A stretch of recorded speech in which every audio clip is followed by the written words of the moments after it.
Okay, so the first thing to discuss is, as you know, the exam in general, it is a reasoning exam. So it's not so much an emphasis on knowledge that you've obtained, but more an emphasis on your reasoning skills. So just like that is something that you must keep in mind for Section 1 and Section 3, this is something that you must keep in mind for Section 2 as well. This is a reasoning exam. So this section is divided into two parts. It is called Writing Test A and Writing Test B. And there are two writing tests. They are different.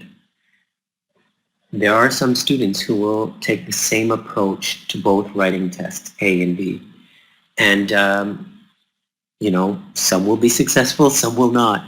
But what I'm going to discuss is, I'm not going to talk about, well, sometimes I'll talk about exceptional cases, but I want to be able to give you general advice that will keep you safe. So generally speaking, these two tests are different, and ACER identifies them as different essays. There's one 30-minute essay, Writing Test A, which ACER identifies as an argumentative essay. And then there's the second one, Writing Test B, which they identify as a personal essay. So now there are people who have done both essays using an argumentative style and who were successful. But in general, that takes some extra skill and some extra luck to be able to do that, because they design these essays in a particular way. So I think that to optimize your score, to be able to write, you know, similar material but get the highest score possible, I think that you should tailor the way you write to the way they designed the essays. So keep in mind that A is argumentative and that B, Writing Test B, is a personal essay. Now, in terms of the importance of these essays, I'm sure you know already that there are 3 sections of the exam, and the English sections, Section 1 and Section 2, they are worth half of your overall score. And then Section 3 is weighted twice, so that's worth half of your overall score. So that gives you an idea of the importance of this section to the entire exam. Only University of Melbourne weights the 3 sections in the same way, but all the other schools, they weight it as I described it. So A is argumentative and B is personal. So the way that it is constructed is that for each section you'll be given 5 quotations. Sometimes the quotes are identified by a person's name. Sometimes they are anonymous, or they will not even write anonymous. Sometimes they'll just have that blank. No matter what with the quote, you must deal with those quotes in a very precious way. Don't repeat quotes in your essay without attributing them. If you've taken it from the list, you mention the name of the person who you took it from. If there is no name given, then you just, no problem, you just say as has been said or has been said anonymously or whatever, but you treat the quotes with respect. The one thing that is sort of evidence of a person that does not have experience writing essays is that they're very clumsy with quotes. They put them in their essays, they weave them into the essay without attributing them, so almost writing as though they came up with the idea themselves, which is really, really bad, especially when you're thinking of medical school and medicine in general. A person who does not attribute quotes or knowledge adequately can get into some pretty serious problems. So it's a very important part of the essay writing process that you respect those quotes. um, a lot of people will ask, okay, so they're giving 5 quotes. I've got a half an hour. So will I get more marks if I base my essay on the maximum number of quotes possible? And that is not the case. In fact, a science student, let's be frank, can normally write a good essay with 1 or 2 quotes. A non-science student often can use more quotes because often they might have more background knowledge or more life experience that would allow them to weave those quotes in properly. But the nightmare scenario is that you bite off more than you can chew. You think that you can write about 3 quotes or 4, and then you start writing it. But then what happens is that some of the quotes might have little subtleties that you're not taking into account. And you are so focused on trying to incorporate as many quotes as possible, you miss out on those subtleties, and then you get a poor score. So it's not about trying to get as many as possible. It's about trying to express your ideas as well as possible. And if that is based on only 1 quote, you can get a superb score. Even if it's just based on 1 quote, that's fine. But the point is that you're using the information in order to generate ideas that are as best as possible. That is the key point for this section. So if you're a science student, be more conservative. And if you're non-science, if you have essay writing experience, then you can write based on more. Because the reason I say 1 to 2 is usually quite easy for a science student is because usually there will be at least 2 quotes that are in direct opposition.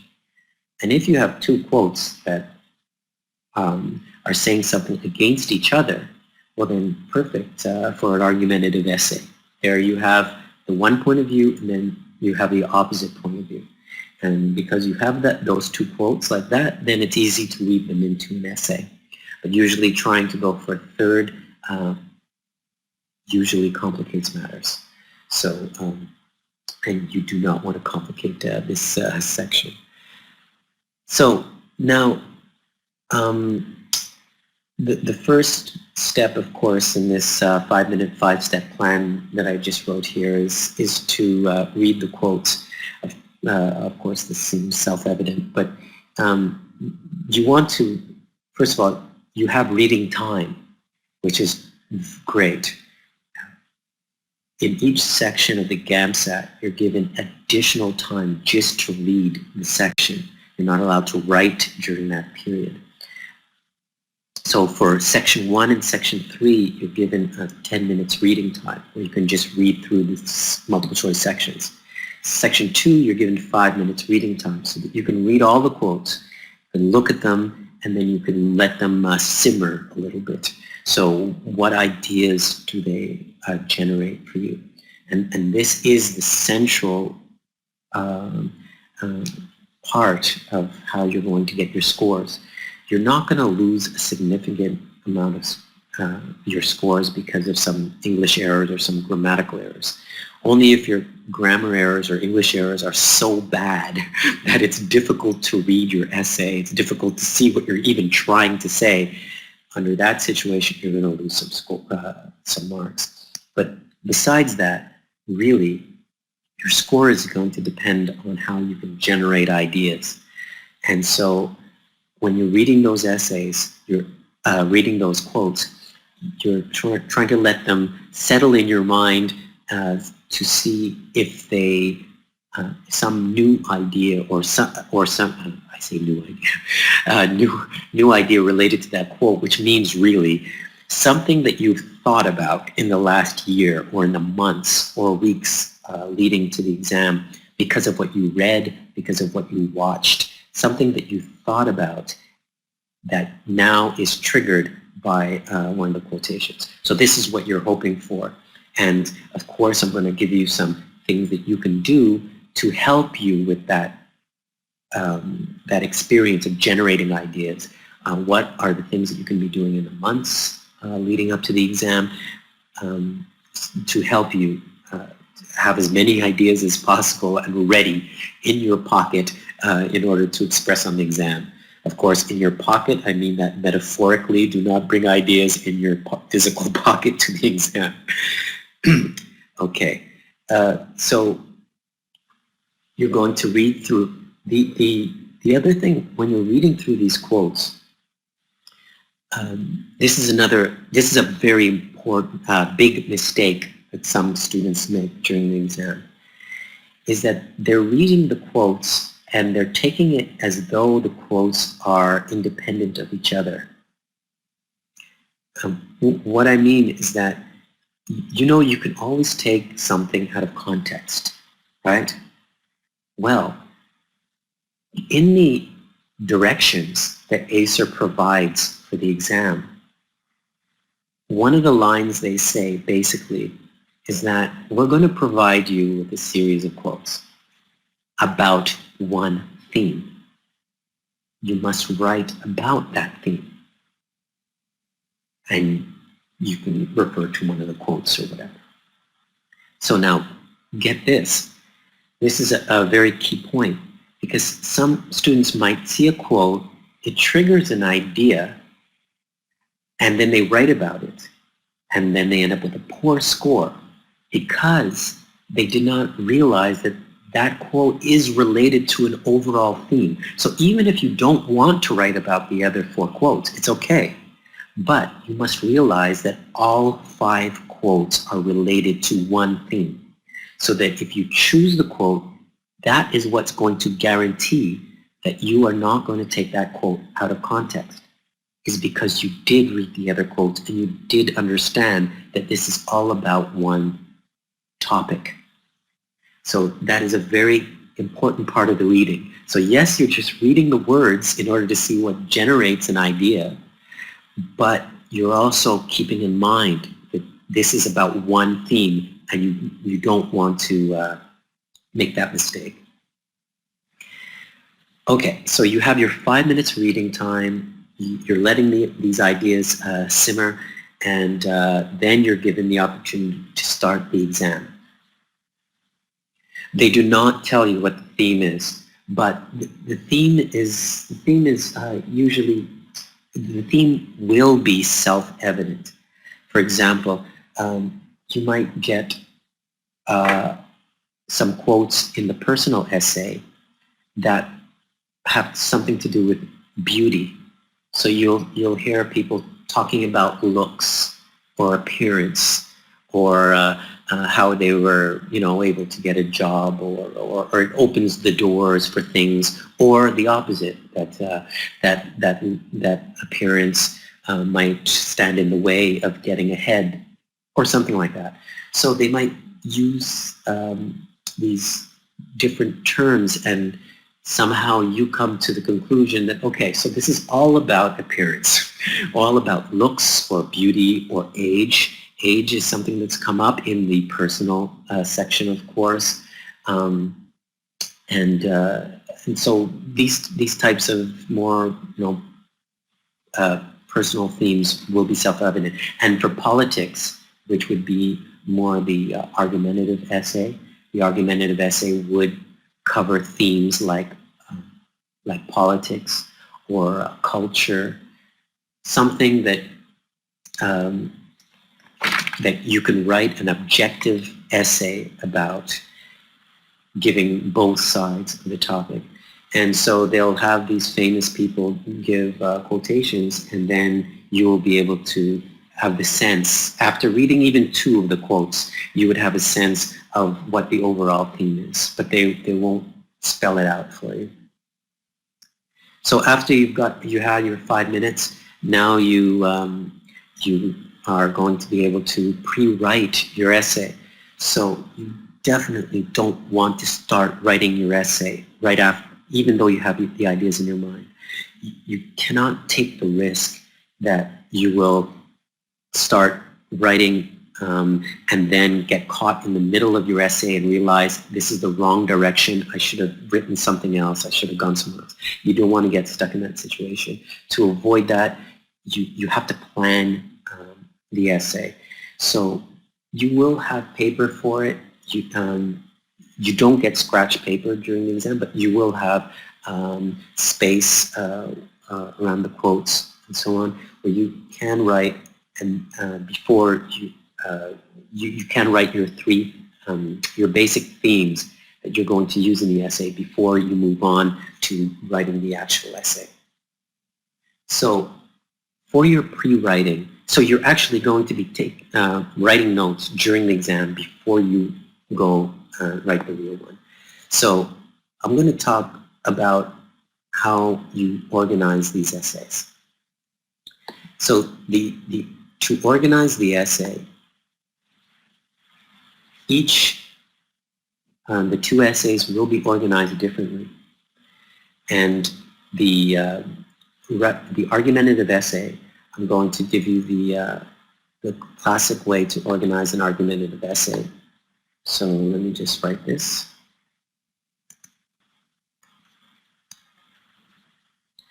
I'm sure you know that a normal essay, it's introduction, body, and conclusion. So this is the way that a classic argumentative essay is organized. So yes, an essay is introduction, body, and conclusion, but an argumentative essay is organized among these three steps. So your introduction is your thesis. Now your thesis, be more specific, you chose your main quote.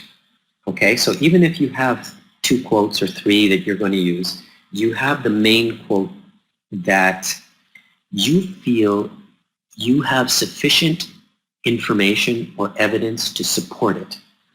Okay, so for whatever reason, you believe that you have enough information to support it. For example, typical writing test A or argumentative statement would be something like, the government is best that governs least. So think about that. The government is best that governs least. Okay, so this would be an argument for small government. You know, government that's not going to be spending or creating a lot of new programs or whatever. So this would be just this would be a normal topic for an argumentative essay, because it's an area where you can argue for and against it. You can say that, oh, but by having, you know, a bigger government, you can have health care, you can have programs for the poor, da da da. But, you know, big government sometimes leads to waste and disorganization and cronyism or whatever. So, and hopefully, because you would have been reading the newspapers leading up to the exam, you would know some information about the local politics, you know, who's been in trouble or who's been doing good things, and then you can specify, you can provide some of that evidence in the essay. And if you have historical examples, great, you can bring some history into it. But remember, these are English professors, sometimes history professors who will be correcting your essay. So don't start giving numbers and dates unless you really know what you're talking about, because they will have access to the internet even though you won't during the exam. So so your first thing that you need to do as your thesis is that you need to explain what the statement means. So you're provided with a quote. You need to explain in your own words what you believe that quote means. Keep in mind the overall theme of the essay. Now, the reason you need to do this, it's critical for your essay, is because by defining the terms and explaining what they mean, now you can write a unified essay based on what you have explained. It doesn't mean that you did it perfectly. It doesn't mean that you described all the terms, but at least they know you're writing a consistent essay. So when you hear this quote, "The government is best that governs least," you need to explain, what do you mean? What do you think was meant by government? So you would explain, and hopefully you will do so many essays, you will have standard ways to describe these things. Because government comes up probably a third of the time in an argumentative essay. It's a very common topic. So you would have a standard way. These are the representatives that represent a certain district in society or whatever. And usually we vote for these, except in certain countries, and blah blah blah. So hopefully you have some standard way to describe the meaning of some of these terms so that it will make your essay a lot easier. By the way, I guess I should answer one question. There are some students who have a long history of writing essays. They've done it in high school, they loved it, they did it in undergrad, and so they come to the exam and they write very few or no essays and they get a great score. That happens, but that's unusual. Most students who score really high in Section 2, they're doing 20 to 40 practice essays. Think about it. 20 to 40 practice essays. So in terms of main topics, I'm gonna refer you to we have a couple of web pages that list out some very common topics. I'll refer you to them at the end. Yeah. So no, not per day.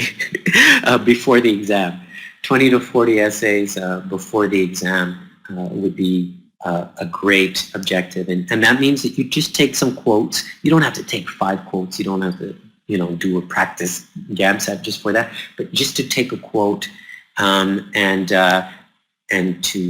to work through the quote in the way that I'm describing. You do the thesis, antithesis, and the synthesis, and 20 to 40 before the real exam, I think, is very reasonable, and you review them, and it helps you generate ideas. It helps you get into a routine on how to respond and so on. As I said, there are some students who don't need that, but there are some students who need at least that in order to get a great score. We will come to vocabulary. We will come to that. So that's your thesis. The antithesis is, so you've described what the statement means. Now give a specific example of the opposite. So a specific example of the opposite. So no matter what you have described as the main statement, in a true argumentative essay, you are going to demonstrate that there is an opposite view. After all, in the 5 quotes, you're going to have very smart people saying one thing and very smart people saying the opposite. Okay, so you might see quotes from dead presidents or philosophers or whatever. So giving respect to the alternative position is a classic component of an argumentative essay. So you present the other point of view and you are specific. Now watch, here's a trap. Here's one of the traps, is that in the first part, in the thesis, you're not asked for your opinion, in the sense that you're not asked, do you believe that the government that is best governs least? It's not that. What you were asked, what you should do is to describe what the statement means. Then you're going to give a specific example of the opposite. But watch the danger. If you go ahead and say, I believe that the best government is the one that governs least exactly like what was said, then do you see, you're in trouble, because now you've got an argumentative essay and your next step is to show a specific example of the opposite. And it's always just this hilarious sentence when you see the first sentence in the second paragraph when the person says, yeah, but on the other hand, after after this entire introductory sentence was just pounding this one idea as being the truth of all truths, and then you have to go and do the opposite. So you just describe what the statement means, and then you come for a specific example of the opposite. And notice, I'm going to always emphasize specific example of the opposite, because if you have some general idea that I don't know, that there was an Arab Spring and there was some violence, but you don't really remember what exactly came of it, or who some of the important presidents or leaders were at the time, or so on. If you really don't know, then it's not a specific example. So ideally, just by the fact that you will be reading some newspaper articles either online or going to the reference department of the library, but just reading some newspaper articles a couple of times a week, not for hours on end, just reading ideally the editorial sections of some newspapers. It gives you some balanced ideas, some balanced thoughts, one side and the other, and it will allow you to come up with specific examples, because they, especially in editorial sections, they'll review some recent history and even past history, so that you have some foundation that you can rely on when you come into the essay. And sometimes you do have to take some very brief notes on this, because you don't need 2 pages on about the antithesis. What you need is about 2 or 3 or 4 sentences, something like that, that shows that you can develop a specific idea. So that's the specific example of the opposite, the antithesis. And then there's the synthesis, where you resolve the two.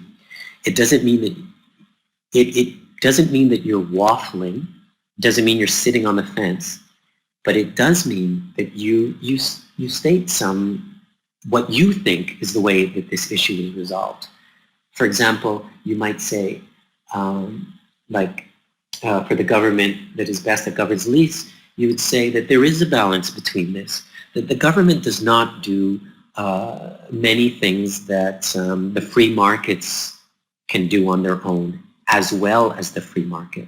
And when the government gets involved in most free market activities, it ends up that you get cronyism, and the government chooses which companies are successful instead of letting the market choose for itself.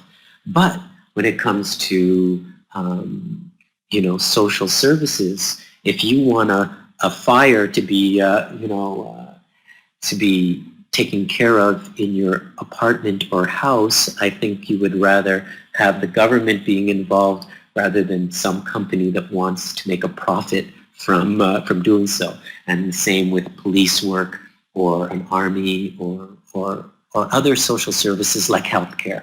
So in other words, you develop the idea, you've got the quote, but then because of your experience of reading and so on, you start to determine how you can synthesize these 2 competing ideas in your essay. And they'll always have it so that you have quotes that are in opposition. So you will be able to see that there is a route, there is a way in order to provide some balance. So that's writing test A.